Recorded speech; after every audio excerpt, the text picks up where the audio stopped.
boast about our land, saying we have racial integration. We told the world that our country is an example of love, peace, and racial harmony. But all that's now a fate. The country club issue made us wide awake. But that's a drop of water, my friend, in an ocean of discrimination. So please, won't you tell country club? And what must you tell them? Massa, they must them. We want no racialism in our countries, no prejudice or color must divide with this land, must belong to everybody. So tell the Portuguese club to cover our island, to hell with Junction and Chinese Association. These lands only has room for us West Indians. We want no division. Massa, they massa.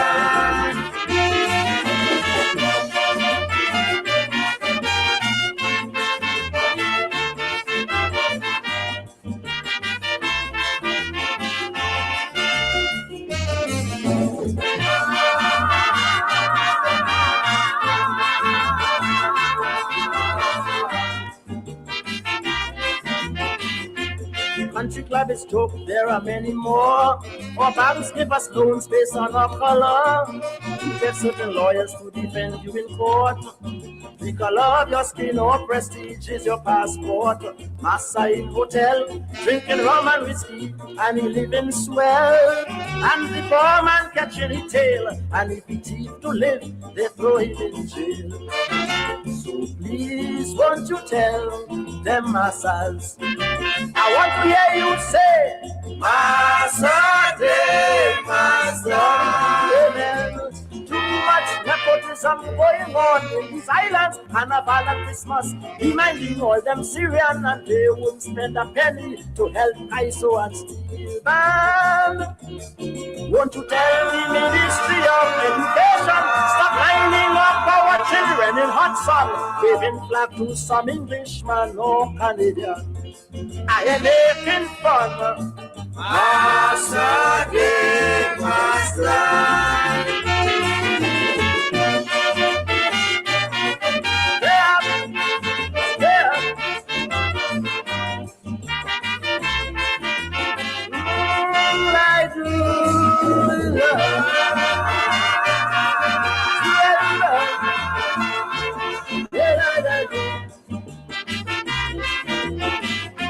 Let's face the facts, brother, look around. Some youths have jobs, others have none. To get a job, poor girls have to sin. While in most stores and banks, you see one race and same skin. Rich men getting away with cockfight churches, gambling on Harvest Day. And police in your tail whole day, if you only play wacky and wavy. So tell the police that's discrimination. And what is my message? Massa, de Massa. Amen. Mister, don't you call yourself no white man or no Syrian. You're not a Chinese, Englishman or no German. Everyone living in these lands are all West Indians. In all them big shot hotels like in Hilton, there is the price of drinks to keep out the black man. But we go still buy them folks and bring in the rum. We are making fun. Massa, de Massa.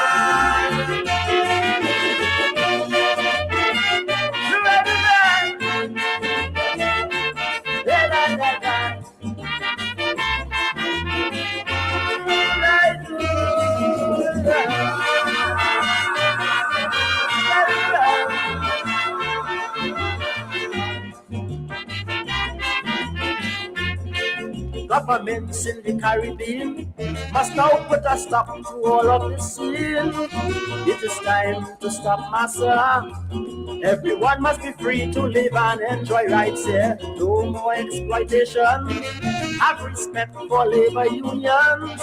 Pay good wages and benefits. It's time that Massa should take his exit. So please, won't you tell the authorities? I want to hear you say, Smiley. Massa. Amen.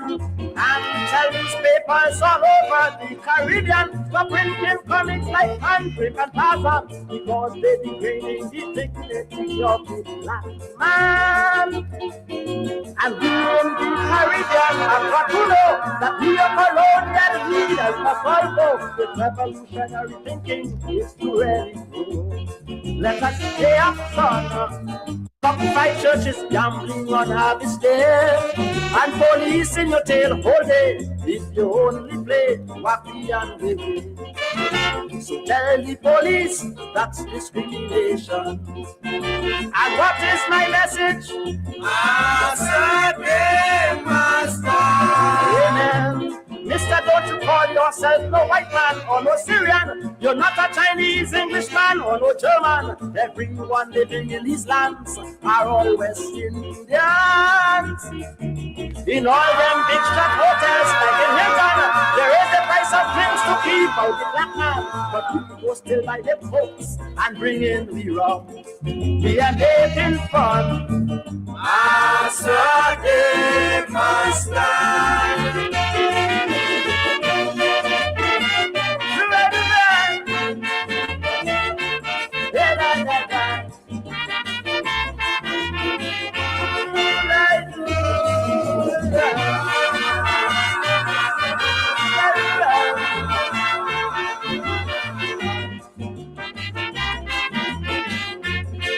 Governments in the Caribbean must now put a stop to all of this sin. It is time to stop Massa. Everyone must be free to live and enjoy rights here. No more exploitation. Have respect for labor unions. Pay good wages and benefits. It's time that Massa should take his exit. So please, won't you tell the authorities? I want to hear you say, Smiley. Massa, amen. And tell newspapers all over the Caribbean to printing comics like Handbrake and Tarzan because they degrading the dignity of the black man. And we in the Caribbean have got to know that we are colonial leaders must follow with revolutionary thinking is to really grow. Let us stay up, son. Massa, Massa.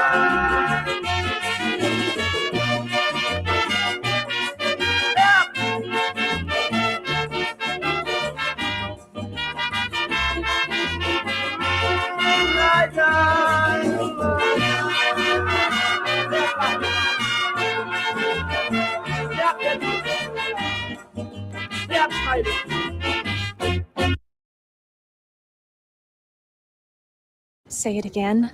Bundle and save on insurance. Libbity bibbity. Swoon. Swoons.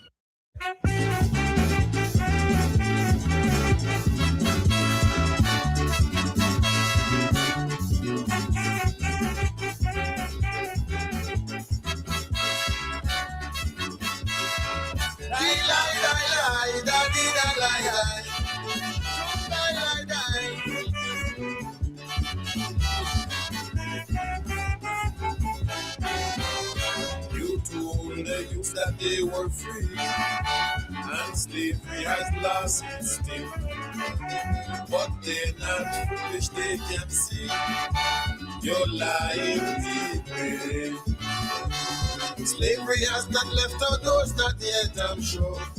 We have got to fight the battle some more. The time has come for every man in the Caribbean.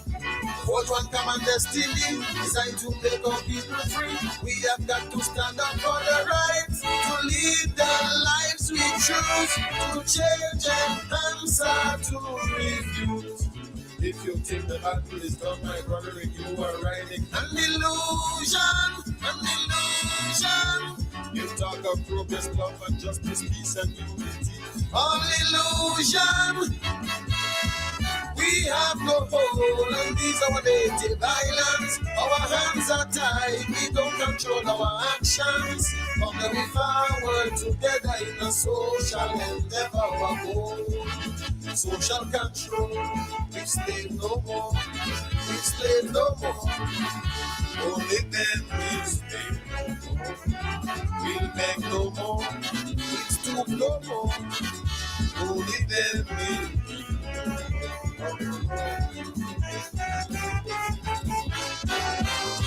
we cannot live forevermore, subjected from shore to shore, reflecting cowardice and shame against our ancestral name. I didn't know warriors left among us to rise and shine. No heroes left to rise up unto the shrine. No martyrs in our history for the used to do. Scholars died to make us free. Puffy died to make us free. Gandhi died to make us free. Must all these warriors die in vain while we go back to slavery once again? If you think the Bible is done, my brother, you are riding an illusion, an illusion. You talk of progress, love, and justice, peace, and unity. All illusion, all illusion. We have no hold on these our native islands. Our hands are tied, we don't control our actions. From the we forward together in a social endeavor, our goal. Social control, we slave no more, we slave no more. Only then we'll slave no more, we'll beg no more, we'll stoop no more. Only then we'll need no more. The struggle has only just begun. We've got to carry on. United these West Indian lands may take us generations.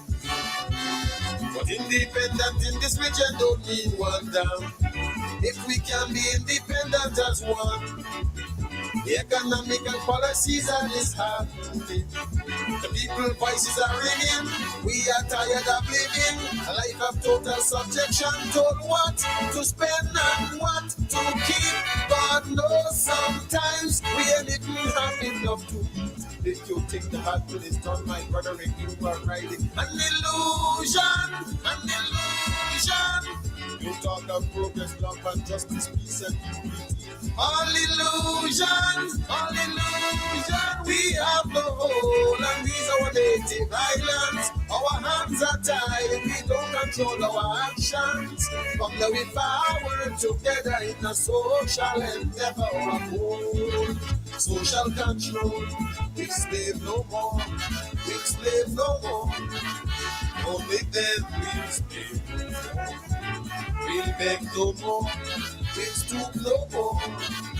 Only then we'll be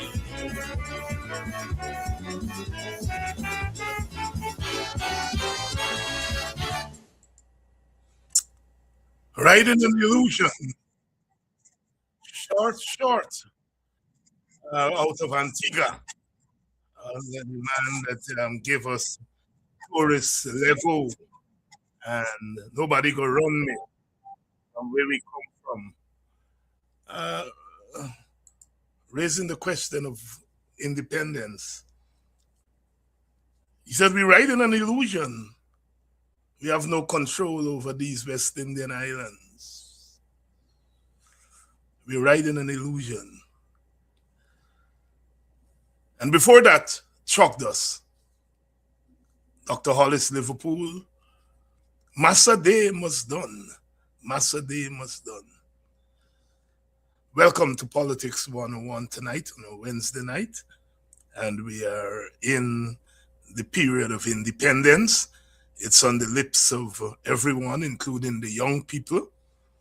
And we cannot avoid it. Welcome, whether you're joining us from in Guyana or outside of Guyana.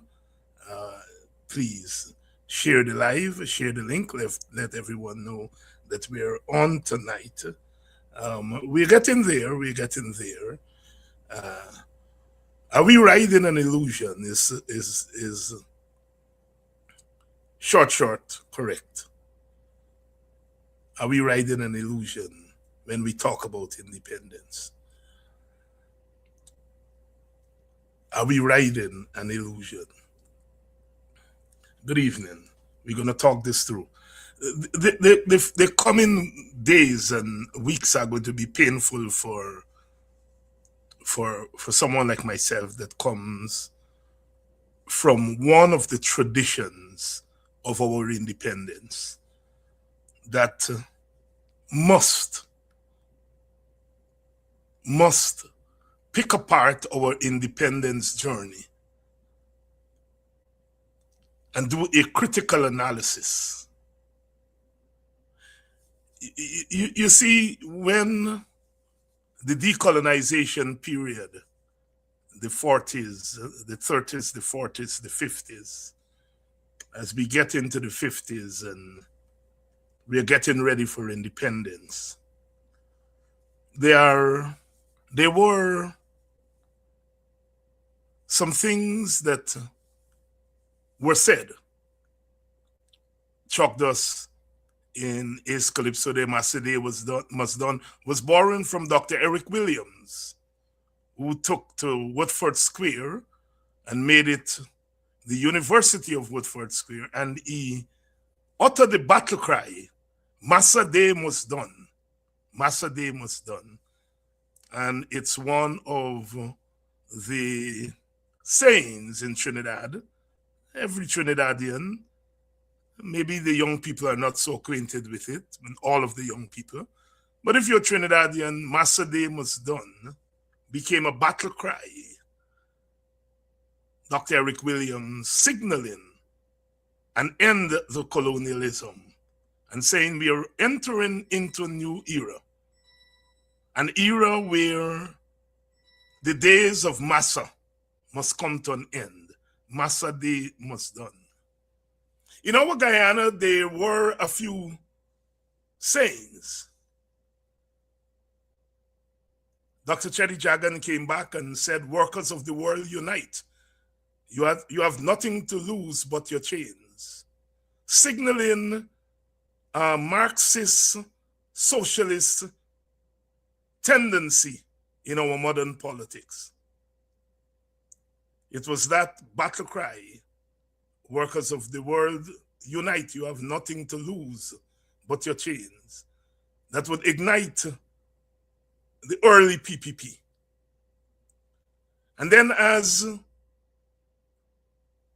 elections came under adult suffrage and we entered a period of self-government, limited self-government, the then Sidney King said, this confounded nonsense must stop.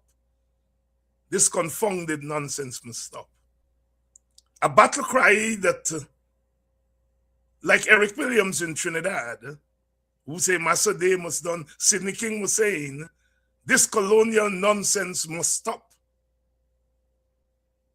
This confounded nonsense must stop. It was laying in the sand,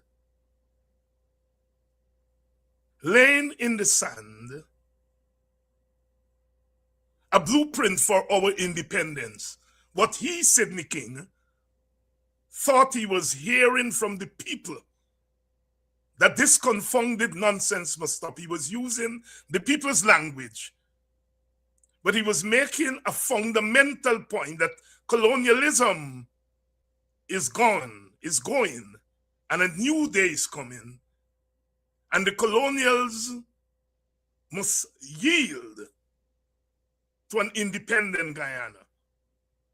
And that the ways of the colonial world and the colonial ethos must give way to a new ethos.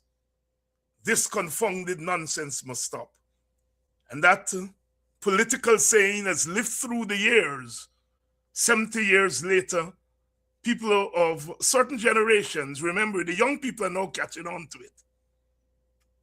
Later on, Forbes Burnham would say, we have a destiny to mold, a destiny to mold, an independent destiny,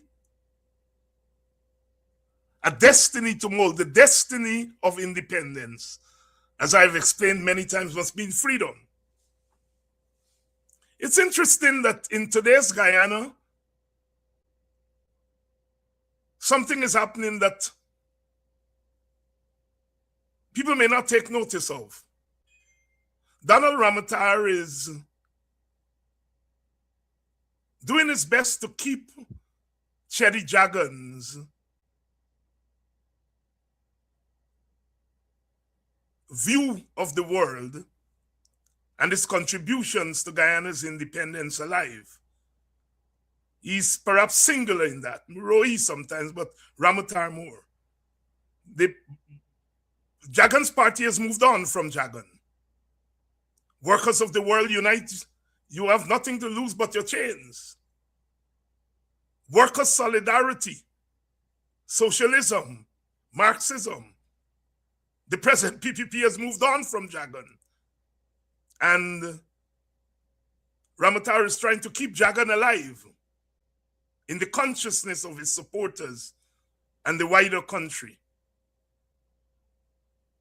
Vincent Alexander has the Burnham Foundation, trying to keep Burnham alive, Burnham's destiny to mold, trying to keep in the consciousness of Guyana Burnham's worldview and what he stood for and his contribution to Guyana.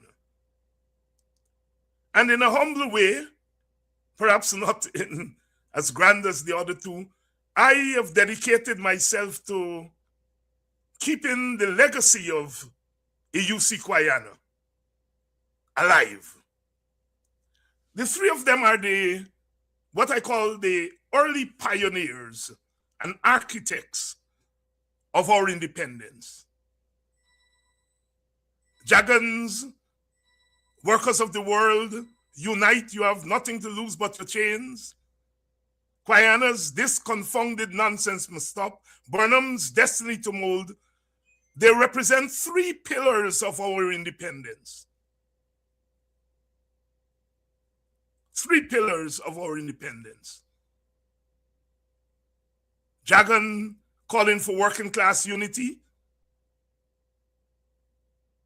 Kwayana signaling a resistance call, an in-your-face call, telling the colonials where to get off. Stop this confounded nonsense.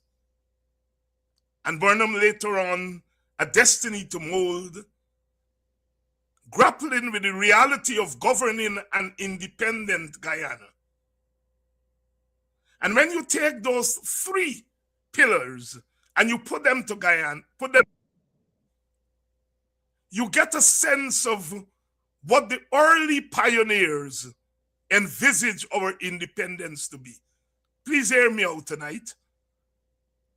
It's not easy talking about these things because I'm going against some popular view. First of all, I'm saying that people talk about Burnham and Jagan, and it's easy to say Burnham and Jagan, you know, one Indian, one African, and the story done, you know. You don't have to think through anything after that. But I'm saying that there were three tendencies in our early independence ethos.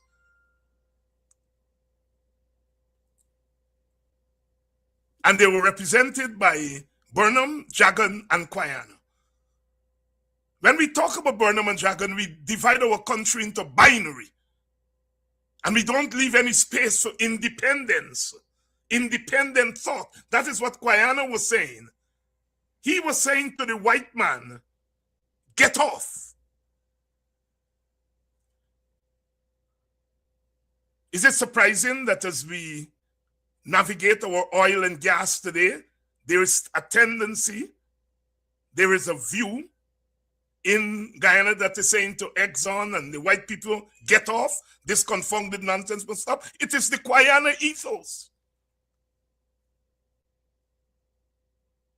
Those who are grappling with how do we build a nation in the face of the onslaught of oil and gas, a destiny to mold.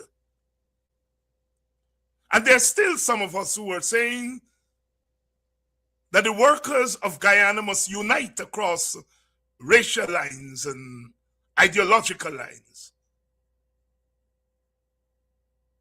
So I'm saying the early intellectual authors of our independence, represented by Burnham, Jagan, and Quayana. And note I say represented, because Burnham had people behind him, a phalanx of people.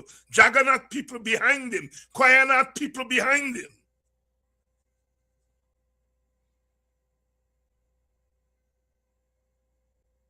And so as we grapple with 60 years of independence, we go back to the source and the roots. And we do so in an honest way, not a way of excluding, but a way of including. A proper understanding of where Guyana is.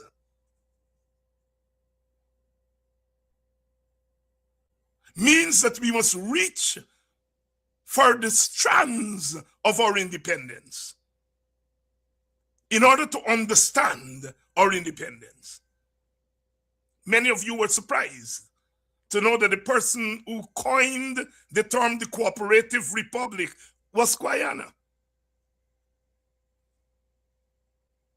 The person who wrote the party songs for the PNC, the PPP, and the WPA is Quayana.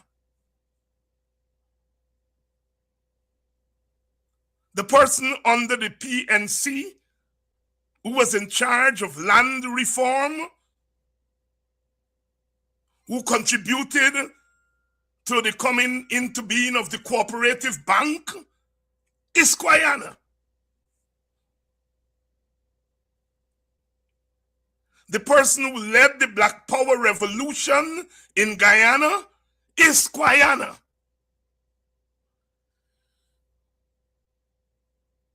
This is taking nothing away from Burnham and Jagan, but I am positing a broad understanding of our independence. A broader understanding of our independence. And so when we come to do an assessment of this independence, we are doing so from a deeper understanding of the historical development of the independence movement.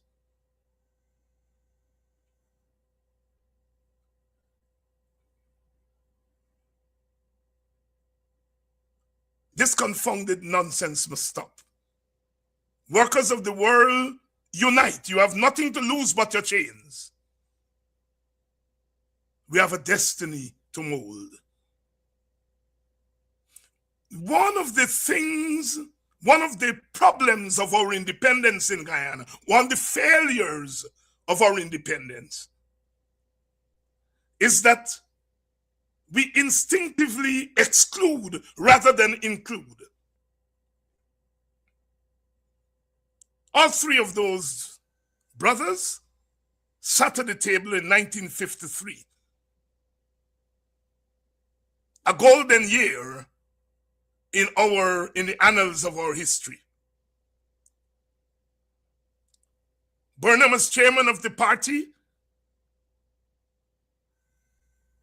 correctly argued that he was the leader.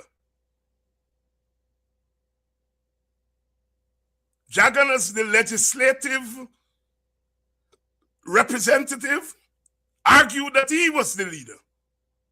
There was an impasse. Martin Carter and Rory Westmus suggested Quayana as the compromise leader. Burnham said, I will support him. Jagan remained quiet.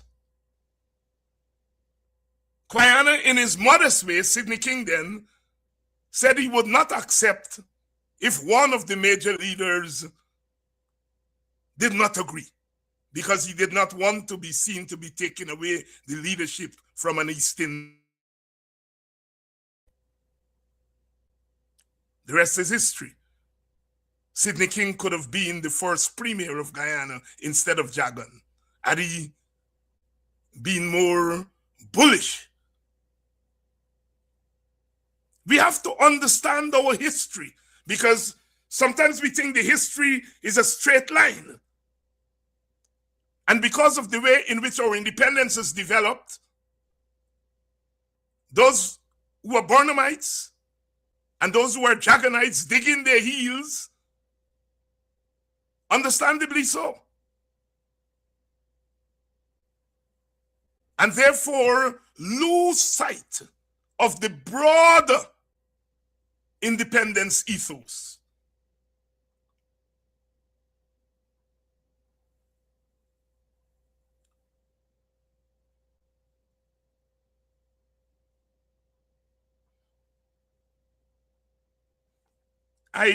As I said, I trace my tradition back to the Guyana ethos, this confounded nonsense must stop, which was the radical cry of independence. You didn't talk to white people in a certain way at that time. Malcolm X was doing it in America, talking back to white people, chatting back to white. He was thrown out of the Nation of Islam. Because when Kennedy got assassinated, Malcolm said, the chickens have come home to roost. But saying white people been killing black people all the time, and now they're killing them their own. The leadership of the Nation of Islam threw him out for that. They didn't like the fact that he was talking about white people that way. Guyana is talking back to the white man in a way that Jagan didn't, and a way that Burnham didn't. Burnham would talk back to white people when he got power.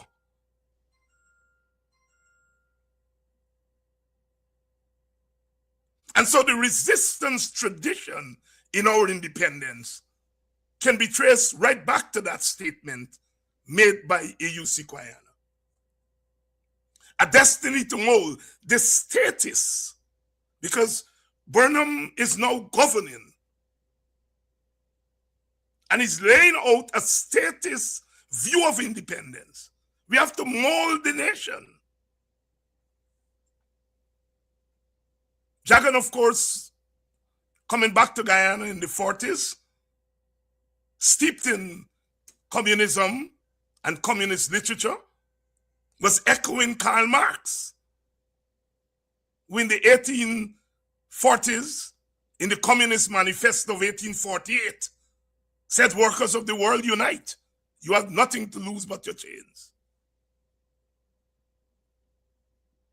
So we have the resistance tradition, the class tradition. I'm going to talk about Jagan's class tradition later on. And then we had Burnham later on with the pragmatic tradition. Burnham was a pragmatist. And he had to be, because if you're governing, you couldn't govern during the Cold War. You couldn't govern a multi-ethnic society unless you were going to be pragmatic. So when Burnham talks about the destiny to mold, that is the pragmatic tradition of Guyanese politics.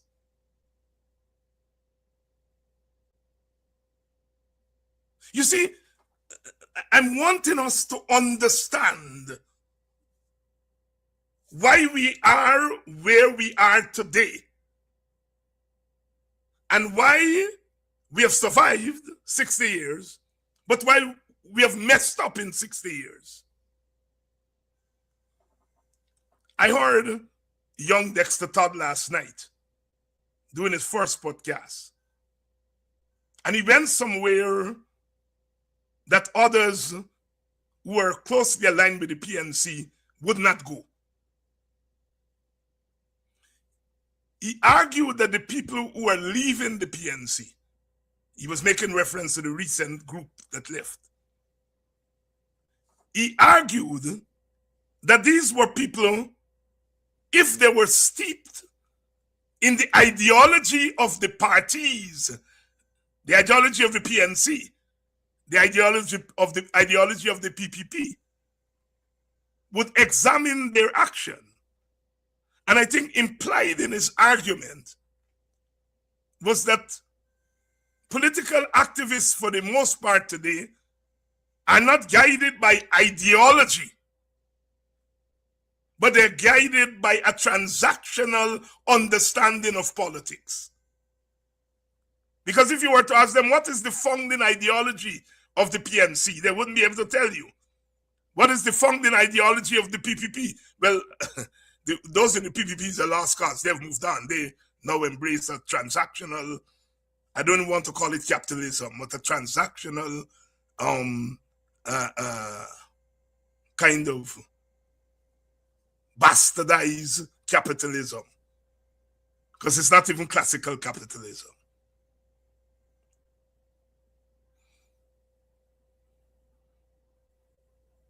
And so I'm saying Dexter Todd is hitting on something. Ideology, of course, is that cohesive set of ideas and values that shape one's understanding of reality and the world. And without that, you're politically dead. Without ideology, you are politically dead. And there's a kind of political death that is abroad in Guyana that's nauseating, and that explains a lot of what is happening in the country. I listened to the current crop of PPP members, most of them. And I gather they're good people, so I'm not saying they're bad people. But they're not guided by a deep sense of what Guyana is and what Guyana's place in the world is, and what are the values that must guide Guyana. They're not steep in that. They're not ideological.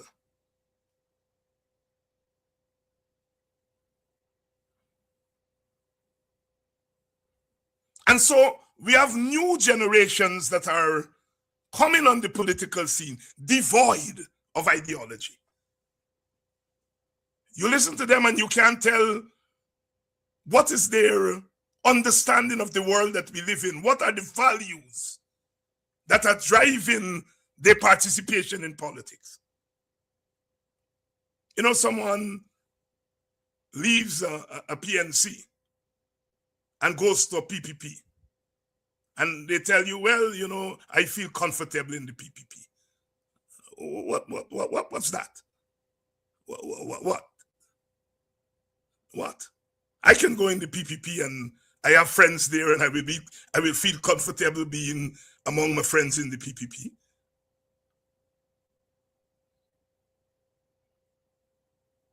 But if I look at the way in which the PPP is governing Guyana, the policies and the thoughts that go into the policies, I can't be comfortable, because it is against my own political values.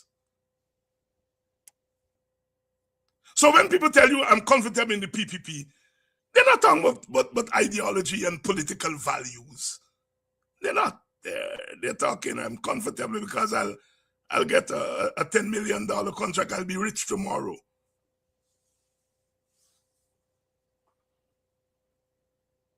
And I'm saying this is not necessarily their fault.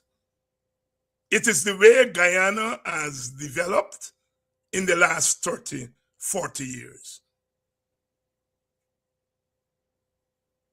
We are developing new generations that are not thinking critically about our country, where it came from, where it is, and how we navigate the present moving into the future.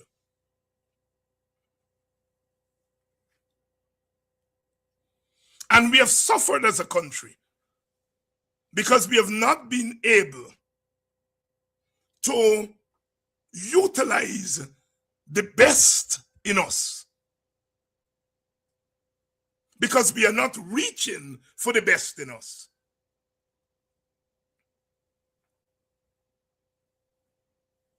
What Burnham meant by a destiny to mold, it's the title of a book of speeches that is edited by Kit Nascimento and I think Mr. Burroughs, published since I think 1970.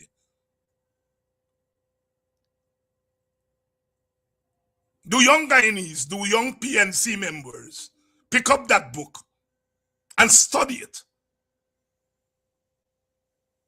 and ask themselves, what is the political philosophy of the founder leader? It's all good and says Burnham was a great man. And I hear that a lot from PNC supporters. Burnham was a great man, he was a visionary. And you ask them, name a deep philosophical contribution. They will tell you about the bridge and the highways and so on. Fine. But what was Burnham thinking?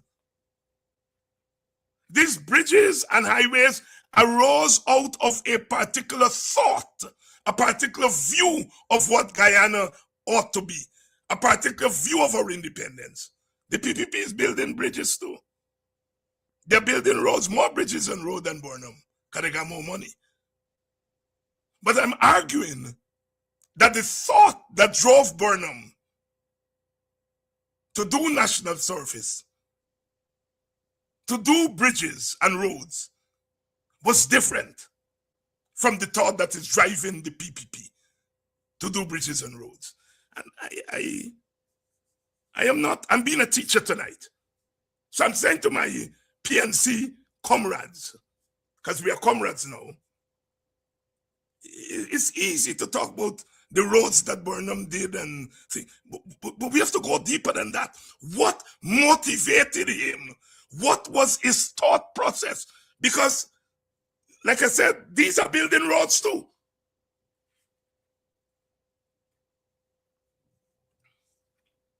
And I'm arguing that part of our independence failure is our inability at some point to continue the intellectual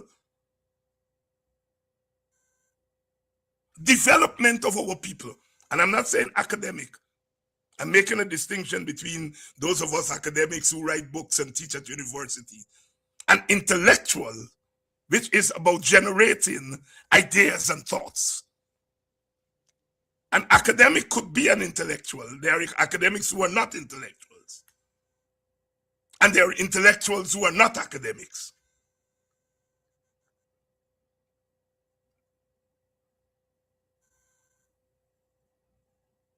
And it is that failure over the last 30 years, 40 years, under the PPP, to de-intellectualize Guyana that has partly gotten us in this mess, where we have present generations that see the world transactionally and not see the world in a transformational way.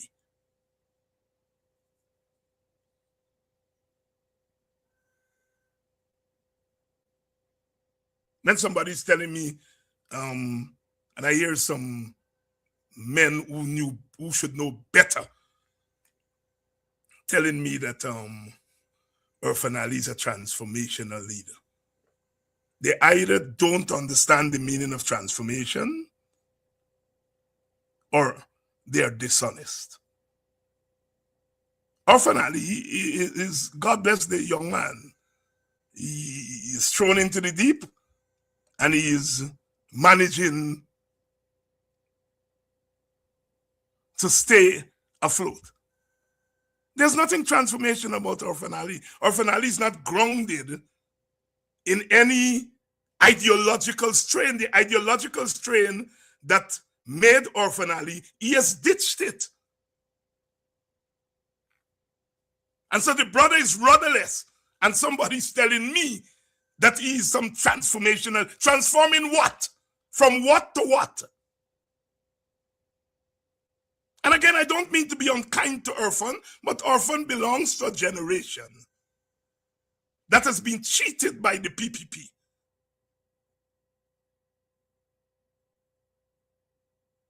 And it starts with PPP members, but it affects all of us.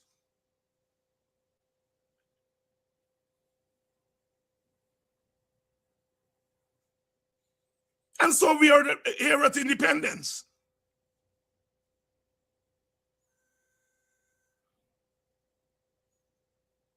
We came into independence in 1966. And I want to deal with this seriously. Between 1961 and 64, Indian people and African people killed each other, killed one another, brutally, civil war, violence. So we came into independence in 66, bloodied ethnically, bloodied, and we forget that, we gloss it over to our peril. It is one of the failures of our independence that we tried simplistic ways of dealing with a deep ethnic problem. We slaughtered each other on the simple but fundamental question. Independence is coming, the white man is going, who governs?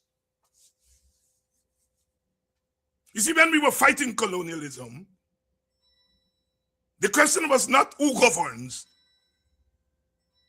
The question was survival in a hostile colonial world.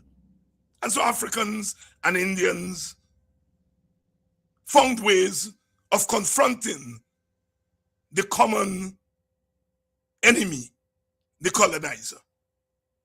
But as the colonizer is leaving, the question is no longer coming together because the colonizer is gone. The question is, who governs now? Who takes over from the colonizer? 1953 was an experiment. It was handled badly.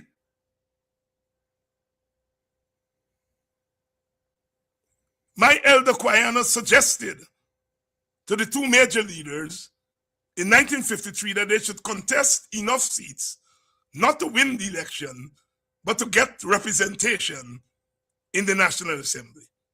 And what was his thinking? He said that he didn't think the races were matured enough as far as their unity was concerned.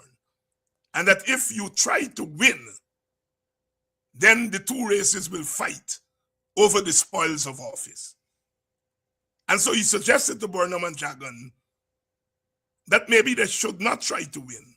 They should try to get enough representation in the National Assembly. Both Burnham and Jagan didn't agree with him, and they won the election. The British came in, dethroned them after 133 days, and within 2 years, the PPP split. Burnham gone his way, Jagan stay his way. Kwayana was right. Because as soon as they won, the Indians wanted their leader to be in charge, and the Africans wanted their leader to be in charge, because they won something. And Kwayana was insightful. He said, maybe you shouldn't try to win. Give the unity enough time to mature. They didn't. They split in 55 and split again in 56, and the rest is history. We are still suffering the scars of that split. Because some people say it was an ideological split. Burnham was moderate, Jagan was communist. That is true. Burnham was moderate, Jagan was communist. But that wasn't the reason for the split. The reason for the split was ethnic. Here are two groups of equal strength in the society. The white people are going, and the two groups are asking, who will govern? Because the British gave us a system in which one must govern. They didn't give us a system where both will govern. And so it became a zero-sum question. Burnham left. Quayana, Martin Carter, and Rory Westmus left 2 years later. The question was, who governs? Jagan used the system in 57, the PPP. As soon as Quayana left, Quayana and Martin Carter left, in came the Indian business class. Here are Indian businessmen joining a communist party. Go figure it. When Jagan was asked about that, he said they're patriotic. They're patriotic capitalists. If capitalists are joining a communist party, the only thing can gel them together is the race. And as soon as they came in, Jagan gave them prominent position. C.R. Jacob, Edward Biari, Balram Singh Rai. In 1957, Buxton to Kitty constituency, Jagan offers Quayana the chairmanship of the party and to run on the PPP slate. Quayana said, no, I'm running as an independent. And Jagan said, we will fight you, comrade. And he puts Balram Singh Rai, who was an Indianist, to fight Quayana. I will fight you. A right-wing Indian to fight a left-wing African. Jagan is left-wing, but he puts a right-wing Indian to fight a left-wing African. Go figure it out. Go figure it out.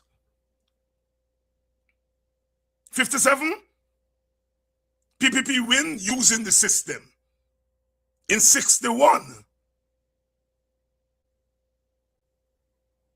PPP wins again using the system. Almost equal in vote, but because of the first past the post system, the PPP wins. Quayana sees the bloodbath coming.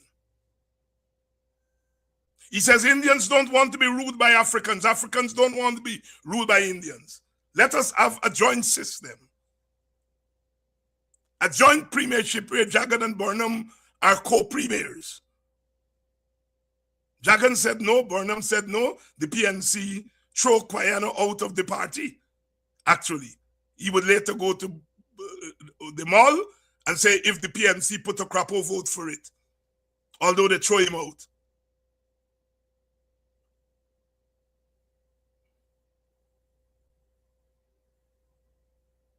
And so after the 61 election, when it was clear that an Indian authoritarian government was developing, the country blew up. Who governs?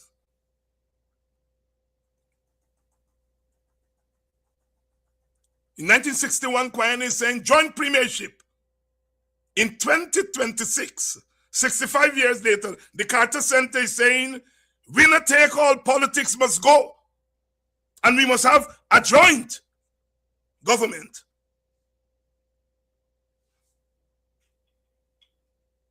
I am not embellishing Quayana over others, but it is my duty, as I said, I've taken up that task to talk about Quayana's contribution as a pioneer of our independence, to give us a broader understanding beyond the Jagan-Burnham binary.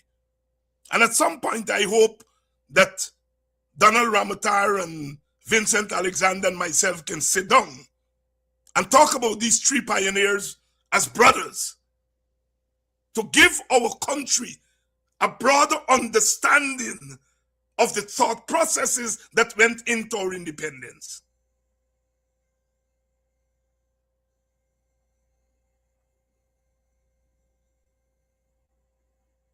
So between 61 and 64, the question of who governs was played out in blood.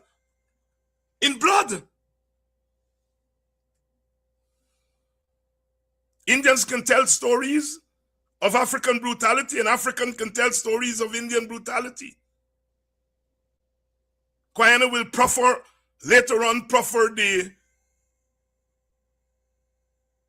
notion of no guilty race, saying that both races were aggressors. In 1961, Indians were the aggressors. 62 and 63, Africans were the aggressors in Georgetown. And 64, Indians were the aggressors. And Guyana comes up with the thesis of no guilty race. If you listen to some Indianists and PPP people, they will tell you that it is Africans who were guilty. It is Africans who beat up Indian people and killed them. My brother has just published his book on the Mackenzie riots there, Betoram Ramarak. And I think I have a sense of the slant he's taken in the book, but I haven't gotten a copy yet. But he has taken the slant that it was Africans who beat and chased Indians out of Mackenzie. He called it ethnic cleansing, that Africans cleanse Indians out of Mackenzie.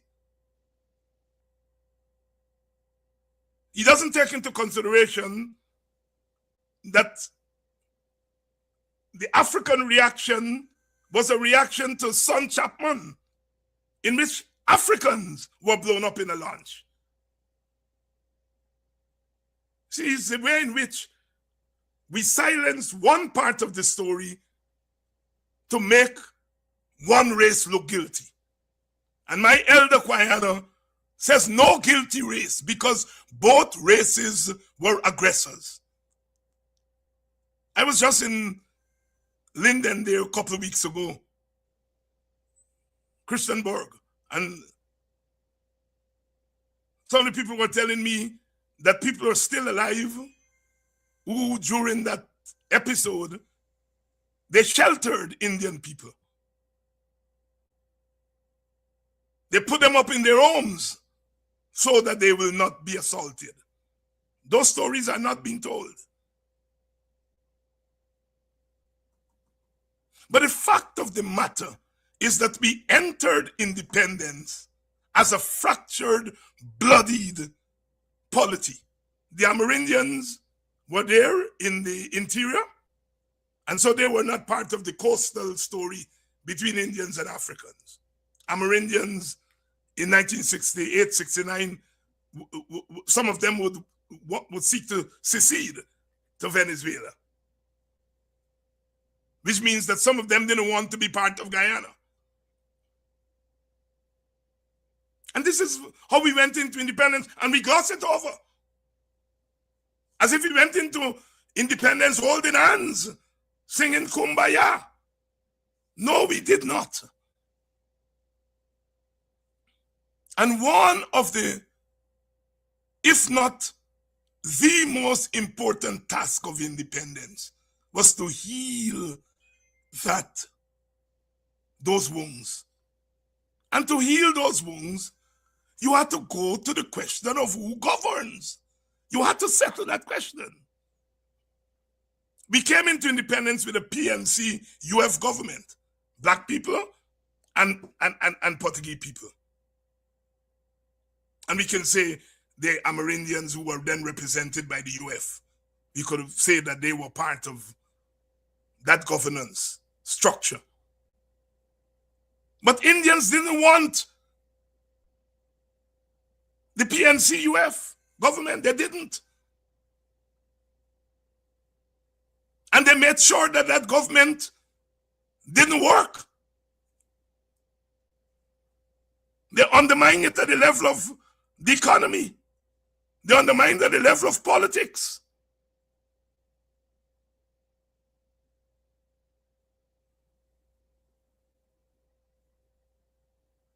As happened when a government is under siege, the government buckles down. Then came my tendency, the radical tendency, which is saying we have to break with colonialism. And that these governments in the Caribbean, they are not breaking with capitalism, they're not breaking with colonialism. And so we went to the government. So the PPP is going at the government for ethnic, political reasons. The WPA comes on the scene and is going at the government for ideological reasons. The quarrel with Burnham is that he was not moving the country quickly away from colonialism. Burnham was being pragmatic, as Eric Williams was and Barrow was and so on. But we in the left felt that pragmatism was not the answer. We needed radical transformation. So the 70s became this collision where the Burnham government is under siege ideologically from the WPA and racially from the PPP. And our institutions were not mature enough to deal with those disagreements. And so it became personal because we didn't have the institutions to answer the questions that were being posed. The questions that were being posed by the WPA, questions that were being posed by the PPP, questions that were being posed by the PNC. 1970 revolution in Trinidad. Askew went to Burnham's residence and asked, will you make it possible for black people to work in banks? And Burnham said, well, I already have black people working in banks. And I think Guyana defended Burnham. He said there was no black power revolution in Guyana because the PNC had taken steps further in the Caribbean on the question of black power. They asked him if Rodney were to come to Guyana, if Rodney would be allowed to work. He said yes, but he didn't keep that promise. The point I'm making here is that we did not have institutions to deal with the collisions and contradictions of the 70s. And so the government became authoritarian, the opposition became more radical, Indians lost faith in the PPP to take them out of the mess that they think they were in and that they were in, and some of them drifted to the WPA.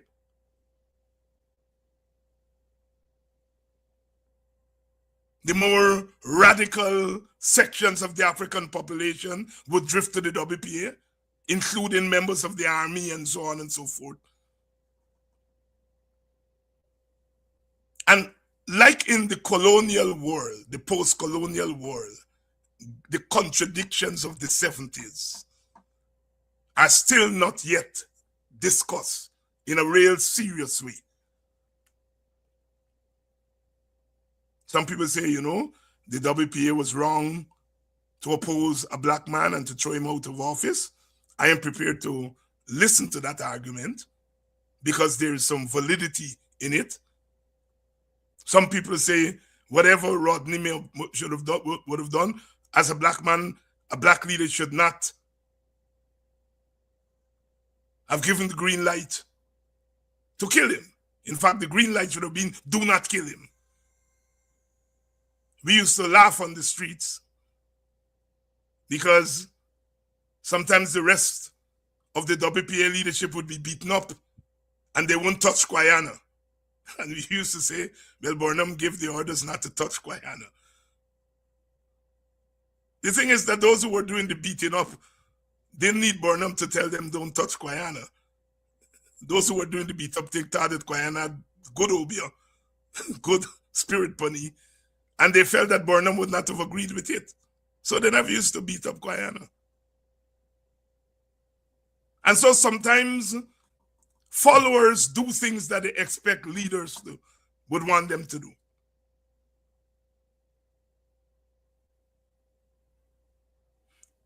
So the 1970s, we made some serious mistakes on all sides. All sides. Burnham Jagan was more loyal to international communism. He was more loyal to the ethnic dynamics, the ethnic logic, which says, I'm a communist, but I can't win an election based on communism. I can win an election based on race. So he was a communist who mobilized based on race. He preached class ideology, but mobilized based on race. Burnham later became an avowed communist in the Declaration of Sofia in 1974. He said, I'm a Marxist-Leninist. So we had a country in the 70s where the three major parties, PPP, communists, PNC, Marxist-Leninists, WPA, independent Marxists. And they're fighting against each other. They're all Marxists of some sort, but they're fighting against each other, which says to me that the problem was not really ideology. The problem was something deeper than ideology, because they agreed ideologically. All three of them agree with nationalizing bauxite, nationalizing sugar. No quarrel.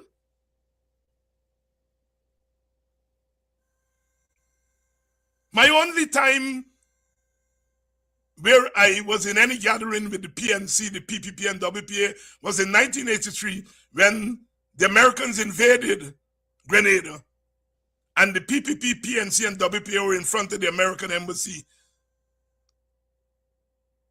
picketing.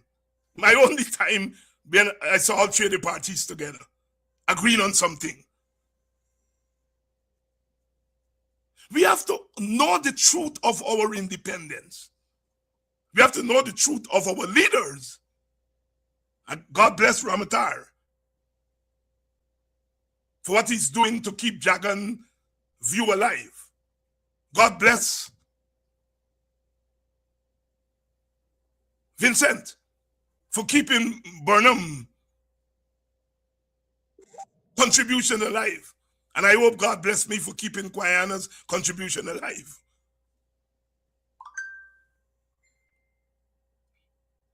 But it is when we look at the coming together of those strands, and we saw those strands clashing in the 1970s. The only thing the PPP and WPA agreed on was the removal of the PPP PNC from office. Beyond that, they didn't agree on much else. They didn't agree on much else. The PPP said the PNC was a creeping dictatorship. The WPA said it was a full-fledged dictatorship. They didn't agree. All they agreed on was the removal of PNC from office.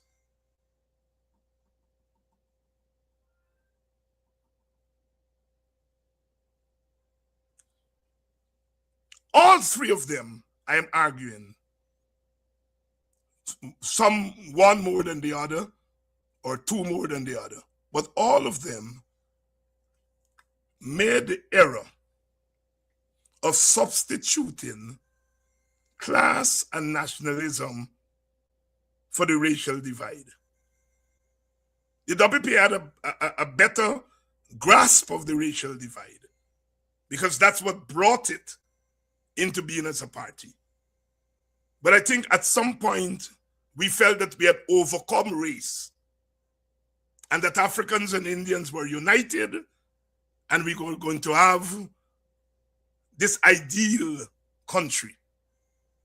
And so we campaigned on the multiracial ideological platform,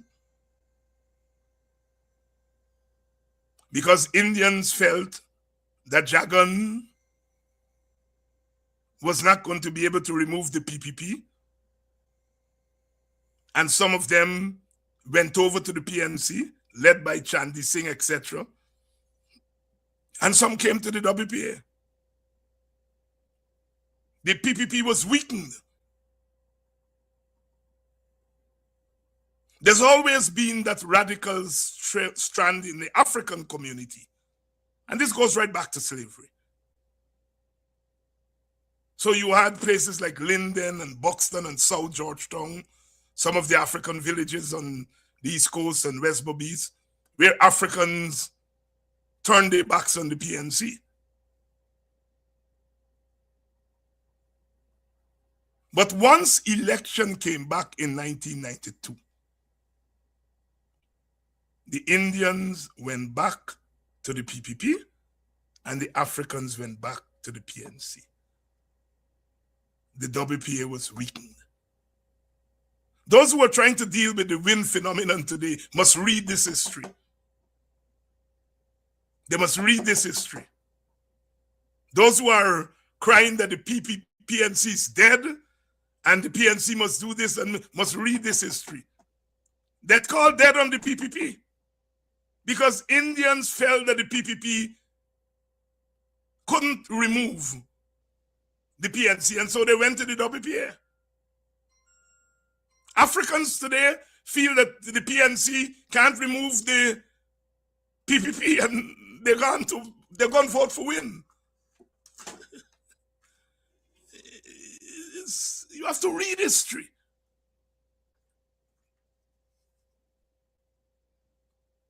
Between 1960 and 1970, the UF came on the scene. UF was actually part of government. By 1970, UF is gone. The logic of the politics put an end to the UF. Up came the WPA in 1974. Glorious period from 74 to 92. Elections come 1992. WPA is wiped out. The AFC comes into being in 2006. Africans went to them, gave them 5 seats. Then some Indians joined them, give them a couple more seats. Today, 2026, 20 years later, the AFC is dead. Not dead. Yeah, I mean, they're still wrong as an organization. The WPA is still wrong. The AFC is still wrong. I don't know about the United Force. But the shine is gone. Up comes win. We have always had these third parties. Because what I'm gathering from young Africans is that they don't feel that the APNU has what it takes to deal with this rampant PPP. And they felt that Mr. Mohammed could do it. And some of them went and voted for him. History will tell whether they were correct or not. I don't know. All I'm saying is the United Force came for 10 years, vanish as a force, not as a party. WPA was there for about 18 years, vanish. AFC for about 15 years, vanish. There have always been times when our people have experimented with third parties. Many people feel the WPA should not even exist today. We exist because we come from a tradition. This confounded nonsense must stop tradition. So what keeps us alive is that we represent a pole in the political tradition of our country. We articulate that resistance tradition. And so I am saying, those who are saying the PNC will die and they don't know history. They don't know Guyana. when you're in opposition in a winner-take-all system, is hell. When artist said that to be in opposition is like being in hell. And when the government has the resources to use in a transactional way against your supporters, then it makes it even more difficult.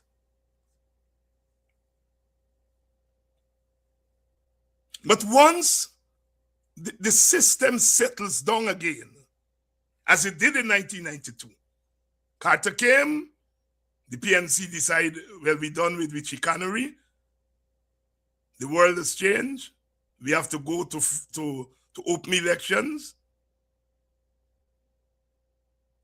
And Africans say to the WPA, all you can win. So I gone back to the PNC. Indians said to the WPA, all you can win. I gone back to the PPP. Just as the AFC supporters told them in 2025, your failure to join with the PNC and WPA and others, you can't win. 0 seat. It's the nature of our politics.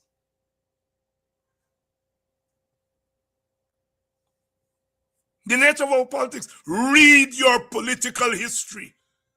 And I don't mean read it in a book, but know it. And people like myself have a responsibility to teach it.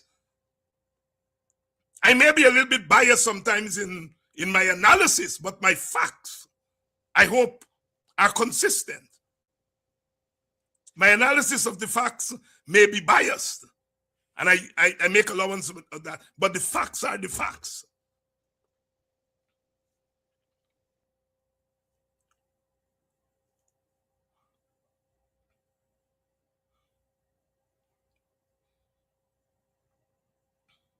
We are back where we started at independence. The fact that Aubrey Norton could be deemed unelectable because he's black skinned, because he don't smile. So the angry black man. And you hear black people with it too, yeah? You hear black people with it. The fact that we face that in 2026 shows that we haven't moved beyond 1966. Because the question in 1966 was, what about these dark-skinned people who you can't put in bank because they don't smile? Their skin too black.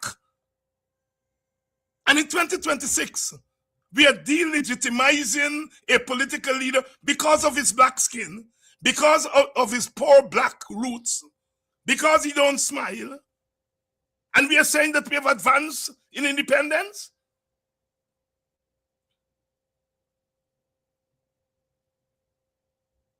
A certain political activist called me a week ago, and we began to talk, and I told him plain that he was part of a cabal that didn't understand history and couldn't postpone their personal dislike for Norton. When the wolves were at the door, when half of the society is rallying around their dark skin, Indian. Now, Irfan is not no Chamar and so on. They rally around their dark-skinned Indian. But some of our political elites couldn't understand that their problem with our dark-skinned African could be postponed, that 2025 was not the time to fight it. They didn't have the sense of history. They didn't have the understanding of the racial dynamics of our country.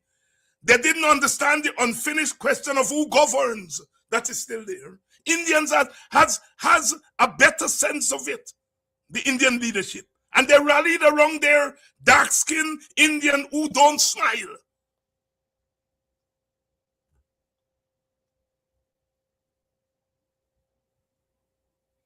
And our black elites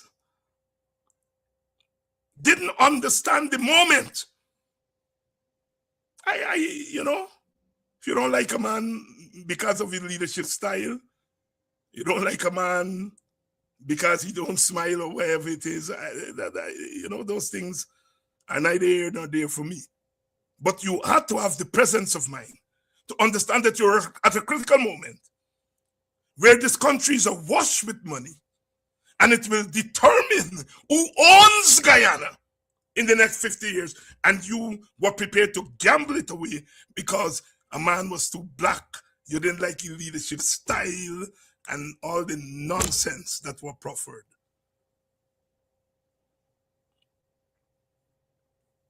I ain't saying that people shouldn't have the problem with Norton. I disagree with Norton on many things. And if you're red skin and you don't like black skinned people, I ain't not even quarreling with you.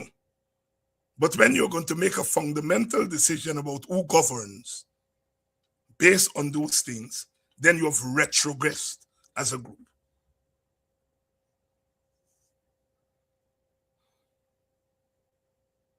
You have retrogressed as a group.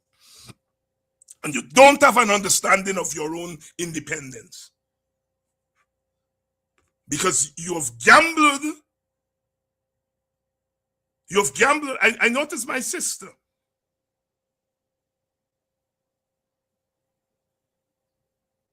Amanza. I love Amanza. And she knows it.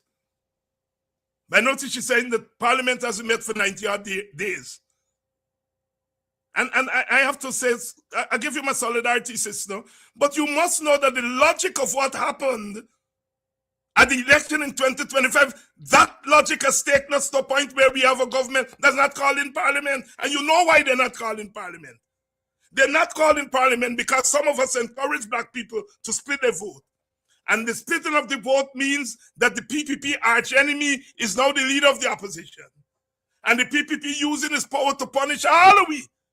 Don't pretend that you all don't know why Parliament is not being called. Parliament is not being called because some of our leaders encourage black people to split their votes. Black people split their votes and was instrumental in making somebody the opposition leader who the PPP now hates. And the PPP is punishing all of us for a decision that some of us in the opposition have to make. So I love Amanza. But Amanza, my sister, don't pretend that you ain't know why Parliament is not being called. The logic of what some of us did. I'm not saying that people should not have voted for Win. That's not what I'm saying. People have a right to vote for any party they feel like voting for. But if you can vote for Win as Win, and then vote for APNU as APNU, and FGM as FGM, and Liberty as Liberty, and you get the kind of division you now have, what this breakdown from a major opposition to 3 minor opposition, it means that you give more space to the government.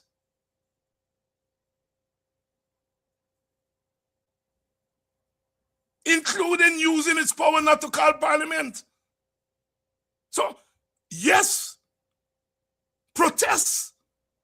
Let the white people know that Parliament is not called, but tell the Guyanese people why Parliament is not being called. It's not being called because of some political miscalculation on the part of some of the leaders on our side.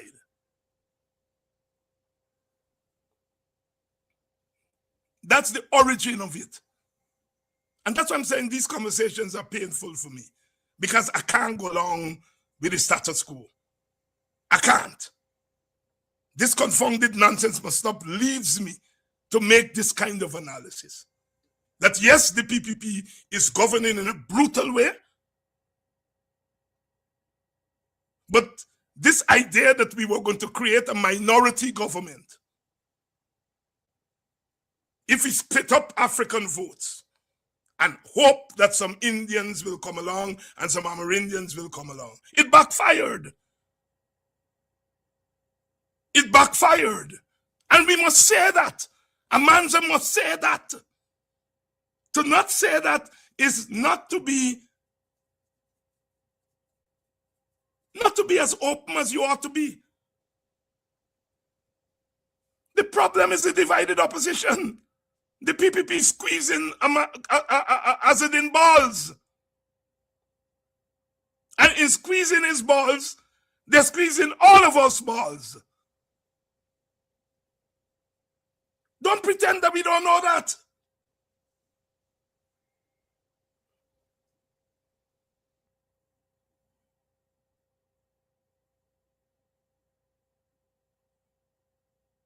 The ideal world, you know, if Azadin and Win and FGM and APNU and everybody had gone into the election together, AFC, if we had all gone into the election together, the outcome, I am almost certain, would have been different. But we went in fighting one another for the same vote. I know of households where some voted for Win, some voted for APNU. We were fighting for the same vote.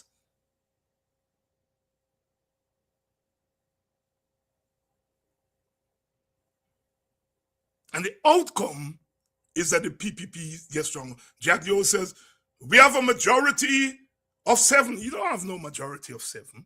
You have 7 more seats than the combined opposition. A majority is 32.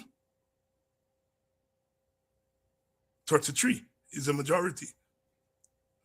Don't get into the mathematics. 33 out of 65, you get 36. Really, it's a majority of 4, not 7.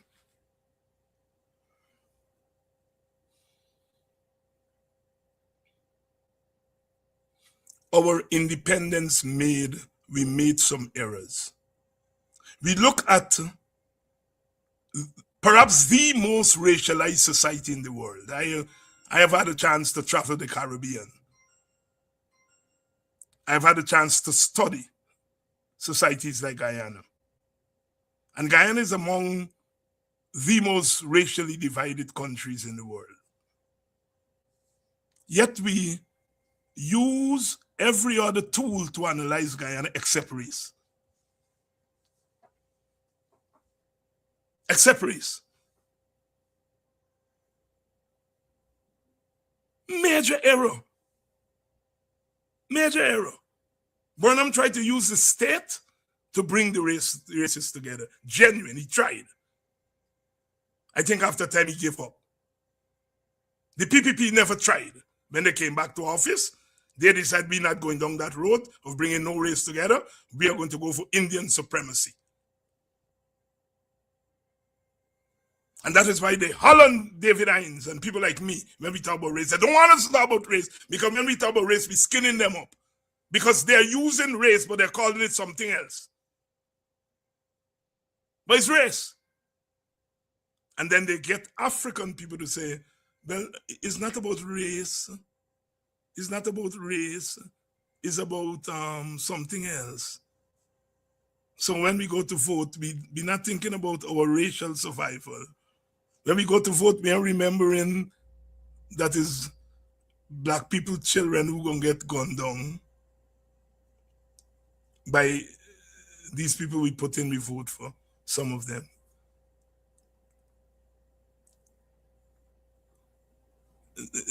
People now buying one tennis roll, loose tennis roll. And I ain't saying Indian people are buying loose tennis roll, but I'm sure more black people and Amerindian people buying loose tennis roll than Indian people.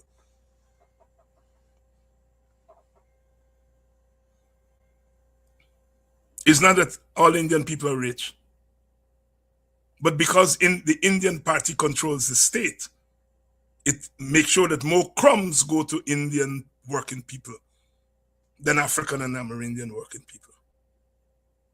So whereas Amerindian and black people buy one tennis roll, the Indian may scrape by and buy 2 or 3, or maybe the whole pack. That's the reality of Guyana.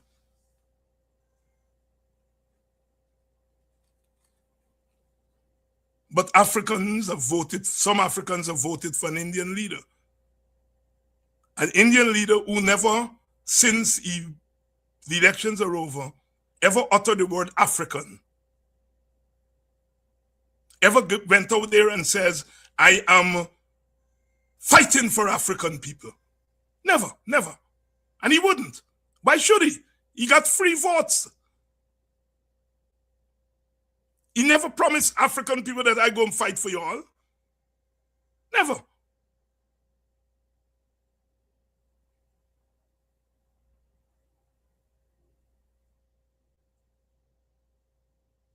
The brother, Muhammad, is basically using what has been given to him on a platter.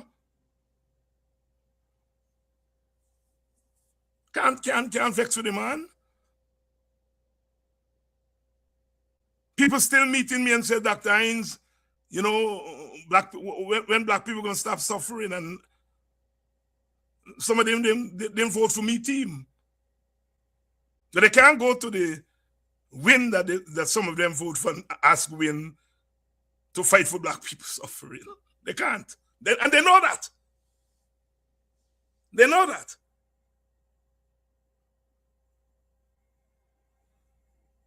And because we never dealt with the question of race in a serious way, not the PNC, not the PPP, the WPA to some extent dealt with it, but I think ultimately we moved away from a racial analysis to a purely class analysis, although embedded in it was the question of race. I think WPA did better on the race question than the other two.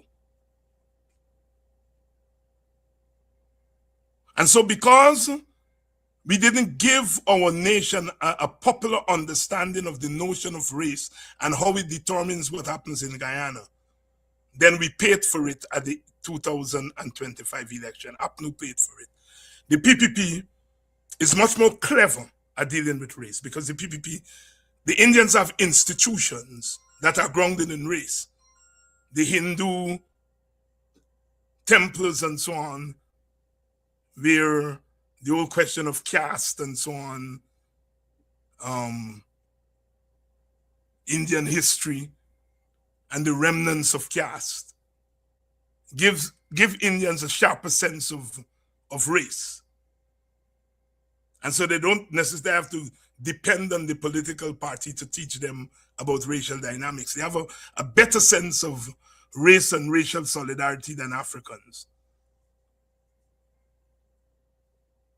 And so Indians may vote for other things, but they vote for Indian solidarity.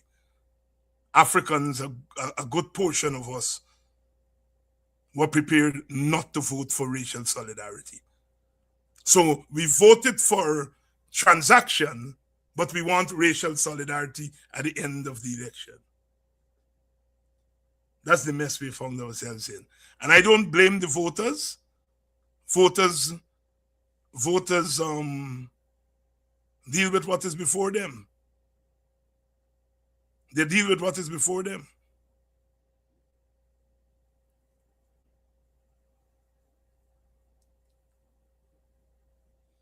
They deal with what is before them. So I don't blame the voters. I blame our leadership for not being honest on the question of race. We're not honest on race. I am aware as a political leader of sorts that sometimes my colleagues would prefer I am not around. Because if I'm around, they have to confront the question of race. And they don't want to do it. Because there's this notion that if you deal with race, you will lose votes. And so sometimes I know that they would rather me not be around. Because I don't have to open my mouth. My very presence raises the question of race, raises the question of African dispossession, raises the question of African-Indian relations, raises the question of Amerindian condition. Our independence did not adequately deal with the question of race. And so what we have in 2026, after 60 years of independence, is an Indian business elite that has captured the Marxist-Leninist party. Between 1957 and 64, they came into the party, but they didn't capture the party. The Jagans and the communists remain in control of the party. This time around, the Indian bourgeoisie class, the Indian business class, a lot of people in that class are grounded in Indian supremacy. They have captured the PPP and in effect captured the government and the state.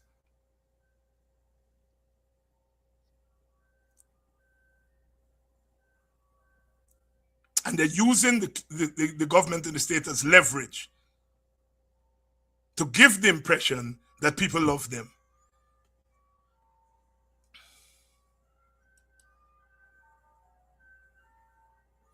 These conversations, like I said, are painful sometimes, but we must have them.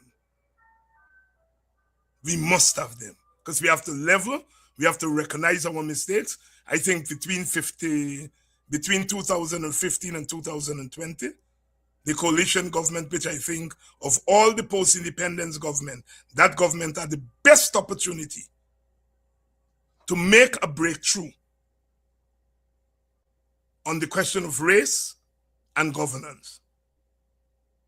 But because collectively that government did not understand its own mission, things fell away. I love Moses, I love Kemraj, but I always thought that once you got power in 2015, Moses and Kemraj should be living in Indian communities. Living in Indian communities, trying to convert Indians to the idea of a multi-racial state and society.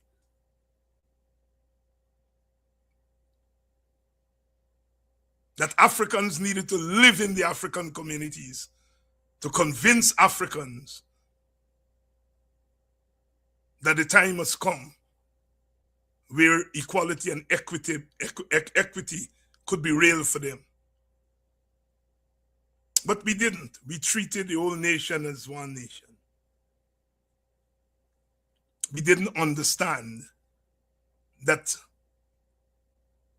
Africans were enslaved, and so their growth against the state is grounded in that enslavement. They have a historical growth against the state, the colonial state and the post-colonial state. Indians came not as slaves, as indentured laborers, and so their growth comes from their experience of indentureship.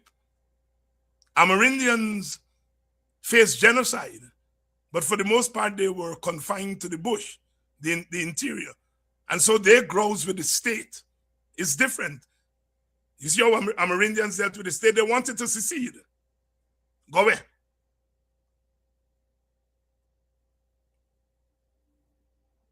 And so each group comes to the state. Each group relations with the state is different. And unless our governments understand that and govern with that in mind, we're always going to be in trouble. We're always going to be in trouble.